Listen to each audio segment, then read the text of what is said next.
Hello everyone, welcome to my YouTube channel. तो हम fourth chapter start कर चुके हैं हमारी फिज़िकल एजुकेशन का, जिसका नाम था, मैं करा चुका हूँ, सब चीज़ लिखवा चुका हूँ आपको। ये देखो, हम एक लेक्चर कर भी चुके हैं जिसमें हमने देखा था concept of disability and disorder. आज हम देखेंगे types of disability, their causes and nature. तो सेकेंड लेक्चर हम स्टार्ट कर रहे होंगे। तो चलिए सेकेंड लेक्चर स्टार्ट करेंगे। सेकंड लेक्चर में हम देखेंगे टाइप्स ऑफ डिसेबिलिटी। हमने फर्स्ट लेक्चर में डिसेबिलिटी की डेफिनेशन देखी थी। आज हम देखेंगे types of disability. Types of disability. तो देखो ये क्वेश्चन कैसा आएगा। सबसे पहले तो आपको ये क्वेश्चन देखो, मैं आज बिल्कुल क्वेश्चन की तरह लिखूंगा। तो देखो, तो आप सबसे पहले लिखना डिसेबिलिटी की डेफिनेशन। अगर आपके पास क्वेश्चन आएगा what is the meaning of disability and right its types, इस तरीके से क्वेश्चन आएगा। तो सबसे पहले आप लिखना डेफिनेशन, सुंदर सुंदर ऐसे कॉमा वाली लिखना है ना। Disability is the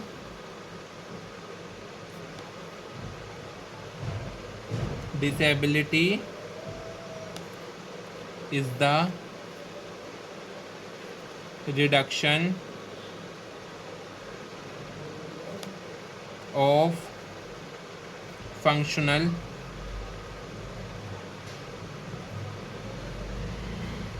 ability to lead daily fruitful. तो मेरे अकॉर्डिंग आपको देखो ये डेफिनेशन समझ आ रही कि मैंने लास्ट वीडियो में अलग डेफिनेशन लिखवाई थी, इस वीडियो में अलग। मैंने इसलिए अलग लिखवाई है ताकि आप मतलब समझ सको कि हाँ डिसेबिलिटी क्या होती है। तो सबसे पहले आप ये वाली डेफिनेशन लिखना, ये लिख देना, या फिर लास्ट लेक्चर में जो कराइए वो लिख देना। जो उनसे भी आपको याद करने में ईजी लगे, ईजी पीजी लगे, वही लिख कर आना। उसके बाद आपने ये डेफिनेशन लिख दी। सॉरी, एक चीज़ और लिखना है, यहाँ पर लिखना है मीनिंग ऑफ डिसेबिलिटी। हेडिंग से लिखना meaning of disability, black pen से। मैं एग्ज़ाम की बात कर रहा हूँ। सबसे पहले ये लिखना कि meaning of disability, black pen से। उसके बाद आप ये वाली डेफिनेशन लिखना, फिर लिखना टाइप्स ऑफ डिसेबिलिटी, ये ब्लैक पेन से लिखना। जिस पे मैं अंडरलाइन करता हूँ ना, वो चीज़ ब्लैक पेन से लिखा करो। आप देखेंगे हम डिसेबिलिटी के टाइप्स कितने होते हैं।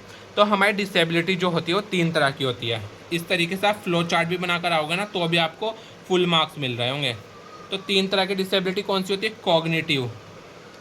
कॉग्निटिव डिसेबिलिटी, उसके बाद इंटेलेक्चुअल डिसेबिलिटी। कॉग्निटिव, इंटेलेक्चुअल 2 तरह की हो गई। देन हमारी होती है फिजिकल डिसेबिलिटी। इस तरीके से आप फ्लो चार्ट बना सकते हो वहाँ पर। और अगर आपको नहीं फ्लो चार्ट बनाना तो आप फर्स्ट सेकंड थर्ड ऐसे करके लिख सकते हो। अब देखो कॉग्निटिव डिसेबिलिटी क्या होती है।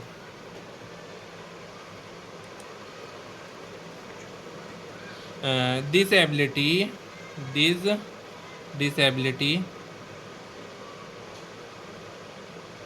can affect an individual। ये वो डिसेबिलिटी है जो इफ़ेक्ट करती है एक पर्सन की एबिलिटी को, फॉर कैपेसिटी टू रीड। आपसे रीड नहीं होगा, आप रीड नहीं कर पाओगे बुक। कंप्यूट नहीं होगा आपसे, कंप्यूटर पे वर्क नहीं होगा, आप बोल नहीं पाओगे, एंड आपसे लिखा नहीं जाएगा। ये सारी प्रॉब्लम आपकी कॉग्निटिव डिसेबिलिटी में आएंगी। समझ गए? इतना लिखना इसमें। देन इसके सिम्टम्स देखेंगे कि कॉग्निटिव डिसेबिलिटी में सिम्टम्स क्या क्या होते हैं। अगर आपको कॉग्निटिव डिसेबिलिटी है तो उसके सिम्टम्स आपको क्या क्या आएंगे, आपको क्या क्या चीज़ देखने को मिलेंगी। आपको मेमोरी लॉस होएगा, मेमोरी नहीं याद रहेगी, आपको मेमोरी डिस्टर्ब होएगी, ये सिम्टम रहेगा। आपको हाइपर एक्टिविटी ऐसा लगेगा आप कितना काम कर रहे हो, एक ये भी हो गया इसका सिम्टम। और आपको डायग्जिया होएगा, डायलिक्जिया। तो ये 3 चीज़ आपकी होएंगी जिसमें आपको मेमोरी डिस्टर्ब होएगी, हाइपर एक्टिविटी होएगी, डायलेक्सिया होएगा, है ना। आप देखेंगे मेमोरी डिस्टर्ब, आपको रिमेंबर करने में प्रॉब्लम होगी, आपसे क्वेश्चन आंसर याद नहीं होंगे। इसका मतलब लर्निंग पावर जाएगी, लर्निंग नहीं होएगी। इस तरीके से आप बना लेना नोट, ठीक है ना। सेकंड वाली में, सॉरी, इस वाली में क्या होगा आपका, लॉसेस कंसंट्रेशन, कंसंट्रेशन आपकी लॉस होगा। अगर आपके टीचर पढ़ा रही हैं तो आपका कंसंट्रेशन कहीं और चला जाएगा, बिल्कुल भी कंसंट्रेशन नहीं आएगा। ऐसा नहीं समझ लेना कि आप किसी विंडो में से देख रहे हो तो आपको ये वाली डिसीज़ है, नहीं, उसमें बिल्कुल भी कंसंट्रेशन नहीं आएगा आपका। इसमें क्या आएगा, डिफ़िकल्टी इन स्पीकिंग, स्पीकिंग में प्रॉब्लम होगी। अब आप अपने वर्ड में भी बनाकर लिख आओगे, इतना ही आप 5 नंबर में अपने वर्ड में बनाकर लिख कर आ सकते हो, अब मैं गारंटी दे सकता हूँ। अब देखेंगे हम सेकंड वाली हमारी जो कि है इंटेलेक्चुअल। अब हम देखेंगे इंटेलेक्चुअल कौन सी है।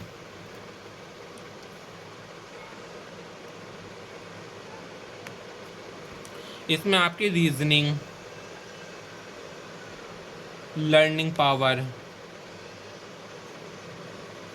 प्रॉब्लम सॉल्विंग, तो ये पज़ल टाइप वाली बीमारी है। इसमें आप पज़ल की तरह जो भी आपकी प्रॉब्लम होंगी वो सही नहीं कर पाओगे, तो इंटेलेक्चुअल वो होगी, ठीक है ना।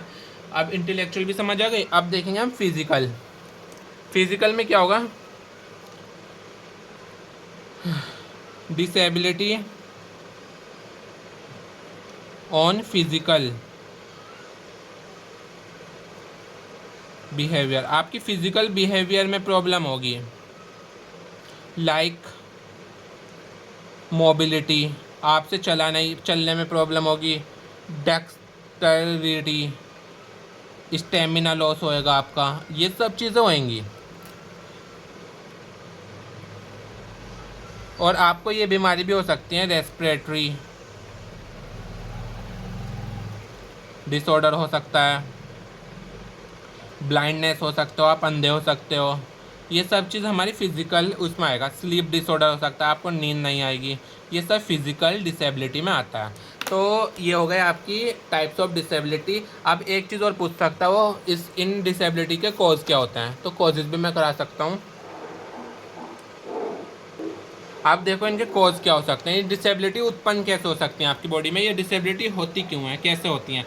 या तो आपको जेनेटिकली, ये जेनेटिक कॉजेज होंगे, जेनेटिकली आपके मतलब फैमिली में किसी को हुई होंगी तो आपको भी हो गई इसलिए होंगी।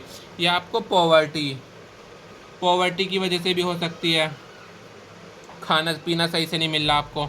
देन मेंटल हेल्थ प्रॉब्लम, आपकी मेंटल हेल्थ चल रही है, उसकी वजह से भी आपको ये डिसेबिलिटी हो सकती हैं। उसके बाद आपका एक्सीडेंट हो गया, जब ये डिसेबिलिटी आपकी बॉडी में आ सकते हैं एक्सीडेंट की वजह से। देन आपका इन्फेक्शन डिसीज़ हो जाएगी, इन्फेक्शियस, आपको कोई इन्फेक्शन लग गया, उसकी वजह से भी ये डिसीज़ आपकी बॉडी में आ सकती हैं। देन आपको माल न्यूट्रिशन, आपको पूरी तरीके से न्यूट्रिशन नहीं मिल पा रहे, तब भी आपकी बॉडी में ये बीमारी आ सकती है, ये डिसेबिलिटी आ सकती हैं। देन आपको poor approach to health care, आपकी हेल्थ केयर पे आप ध्यान नहीं दे रहे हो, बिल्कुल भी ध्यान नहीं देते हो।